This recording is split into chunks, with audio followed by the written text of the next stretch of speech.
ಎಲ್ಲಾ ಕಾನೂನು ಪ್ರಿಯರಿಗೂ ನಿಮ್ಮ ಜೆವಿಎಸ್ ಚಾನೆಲ್ಗೆ ಸ್ವಾಗತ ಸುಸ್ವಾಗತ. ನಾನು ಜಾನಕಿ. ಇವತ್ತು ನಾವು ಹ್ಯೂಮನ್ ರೈಟ್ಸ್ ಅಂದ್ರೆ ಏನು, ಅದರ ಡೆಫಿನಿಷನ್ ಏನು, ಮೀನಿಂಗ್ ಏನು ಅಂತ ಕಲಿಯೋಣ.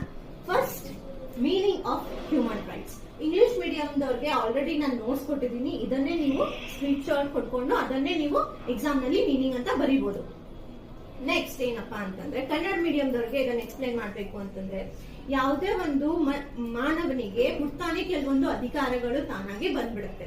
ಅದನ್ನ ಬೇರೆಯವ್ರು ಯಾರು ನಮ್ಗೆ ಕೊಡ್ಬೇಕು ಆಗಿಲ್ಲ, ಅದನ್ನ ನಮ್ ಕಡೆಯಿಂದ ತಗೊಳ್ಳೋ ಅಧಿಕಾರ ಕೂಡ ಯಾರಿಗೂ ಇಲ್ಲ. ಈಗ ಹ್ಯೂಮನ್ ರೈಟ್ಸ್ ಅನ್ನೋದು ನಮ್ಗೆ ಯಾವುದೇ ಒಂದು ಜಾತಿ ಅಥವಾ ಧರ್ಮ ಅಥವಾ ಯಾವುದೇ ಒಂದು ದೇಶ ಈ ತರದ್ ಯಾವುದೇ ವಿಂಗಡಣೆಗಳು ಮಾಡಕ್ಕಾಗಲ್ಲ, ಭೇದ ಭಾವಗಳು ಮಾಡಕ್ಕಾಗಲ್ಲ. ಇಲ್ಲ ಇವ್ನು ಈ ದೇಶದಲ್ಲಿದ್ದಾನೆ, ಇವನಿಗೆ ಮಾತ್ರ ಮಾನವನ ಅಧಿಕಾರಗಳಿದ್ದಾವೆ ಅಂತ ಹೇಳಕ್ ಆಗಲ್ಲ. ಎಲ್ಲರಿಗೂ ಆ ಅಧಿಕಾರ ಇದ್ದೇ ಇದೆ. ಮತ್ತೆ ಇದನ್ನ ಅಳಿಸಲಾಗದ, ಇನ್ಅಲಿನೇಬಲ್ ಅಂತಂದ್ರೆ ಇದು ಅಳಿಸಲಾರದ ಅಧಿಕಾರ ಆಗಿದೆ.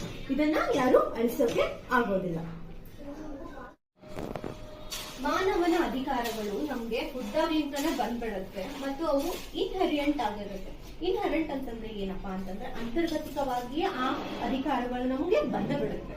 ಆಮೇಲೆ ಅದು ಇನ್ಅಲಿನಿಯಬಲ್ ಆಗಿರುತ್ತೆ. ಇನ್ಅಲಿನಿಯಬಲ್ ಅಂತಂದ್ರೆ ಏನಪ್ಪಾ ಅಂತಂದ್ರೆ ಅದನ್ನ ಯಾರು ಅಳಿಸಿ ಹಾಕಲು ಆಗೋದಿಲ್ಲ, ಅದನ್ನ ಯಾರು ನಮ್ಮಿಂದ ಕಸ್ಕೊಳ್ಳೋಕ್ ಆಗೋದಿಲ್ಲ. ಅದನ್ನ ನಾವೇನಂತೀವಿ ಇನ್ಅಲಿನಿಯಬಲ್ ರೈಟ್ಸ್ ಅಂತ ಹೇಳ್ತೀವಿ. ಆಮೇಲೆ ನಾವು ಒಂದ್ ಮನುಷ್ಯ ಹುಟ್ಟಿದೀವಿ ಅಂತ ಅಂದ್ರೆ ನಮ್ಗೆ ಹುಟ್ಟಾಗಿಂತ್ರನೇ ಈ ಅಧಿಕಾರಗಳು ಬಂದ್ಬಿಡುತ್ತೆ. ಇದ್ರಲ್ಲಿ ಯಾವುದೇ ಒಂದು ಡಿಸ್ಕ್ರಿಮಿನೇಷನ್ ಇರೋದಿಲ್ಲ. ನೀವು ಆ ಕಾಸ್ಟ್ ದವರು, ನೀವು ಈ ಕಾಸ್ಟ್ ದವರು, ಇಲ್ಲ ಆ ಕಾಸ್ಟ್ ದವ್ರಿಗೆ ಅಷ್ಟೇ ಇದು ಅಧಿಕಾರ ಸಿಗುತ್ತೆ, ಈ ಕಾಸ್ಟ್ ದವ್ರಿಗೆ ಸಿಗೋದಿಲ್ಲ. ಅಥವಾ ನೀವು ಈ ದೇಶದವ್ರಿಗೆ ಮಾತ್ರ ಅಧಿಕಾರ ಇದೆ, ಈ ಹಕ್ಕಿದೆ, ಈ ದೇಶದವ್ರಿಗೆ ಇಲ್ಲ ಅಪ್ಪ, ಈ ತರದ್ ಯಾವುದೇ ಒಂದು ಕಂಡೀಷನ್ಸ್ ಇರೋದಿಲ್ಲ. ಅದ್ರಲ್ಲಿ ಯಾವುದೇ ಹೆಣ್ಣಾಗ್ಲಿ ಗಂಡಾಗ್ಲಿ, ಯಾವುದೇ ದೇಶದವರಾಗಿರ್ಲಿ, ಯಾವುದೇ ಕಾಸ್ಟ್ ದವರಾಗಿರ್ಲಿ, ಎಲ್ಲರಿಗೂ ಹ್ಯೂಮನ್ ರೈಟ್ಸ್ ಬಂದ.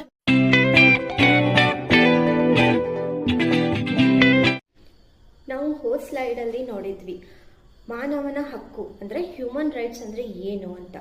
ಆದ್ರೆ ಈ ವಿಡಿಯೋದಲ್ಲಿ ನಾವೇನ್ ನೋಡ್ತೀವಿ ಅಂತಂದ್ರೆ ಅದರ ಡೆಫಿನಿಷನ್ ಏನು ಅಂತ. ಅದರ ಡೆಫಿನಿಷನ್ಗಳು ಬೇರೆ ಬೇರೆ ಜ್ಯೂರಿಸ್ಟ್ಗಳು ಬೇರೆ ಬೇರೆ ರೀತಿಯಲ್ಲಿ ಹೇಳಿದ್ದಾರೆ. ಆದ್ರೆ ಇದಕ್ಕೊಂದು ಫಾರ್ಮಲ್ ಡೆಫಿನಿಷನ್ ಅಂತ ಸಿಕ್ಕಿದ್ದು protection of human rights act 1993 ಅಲ್ಲಿ.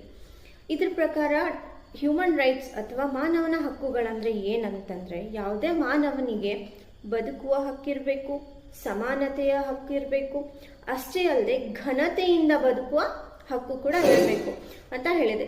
ಇದನ್ನ ಕಾನ್ಸ್ಟಿಟ್ಯೂಷನ್ ಅಂತಂದ್ರೆ ಸಂವಿಧಾನ ಮತ್ತು ಇಂಟರ್ನ್ಯಾಷನಲ್ ಕೋವನೆಂಟ್ ಅಲ್ಲಿ ಖಾತರಿ ಕೂಡ ಪಡಿಸಿದೆ. ಅಷ್ಟೇ ಅಲ್ಲದೆ ಇದನ್ನ ನಮ್ಮ ಕೋರ್ಟ್ಸ್ಗಳಲ್ಲಿ ಅಂದ್ರೆ ಇಂಡಿಯನ್ ಕೋರ್ಟ್ಸ್ಗಳಲ್ಲಿ ಇದನ್ನ ಎನ್ಫೋರ್ಸ್ ಕೂಡ ಮಾಡಲಾಗಿದೆ.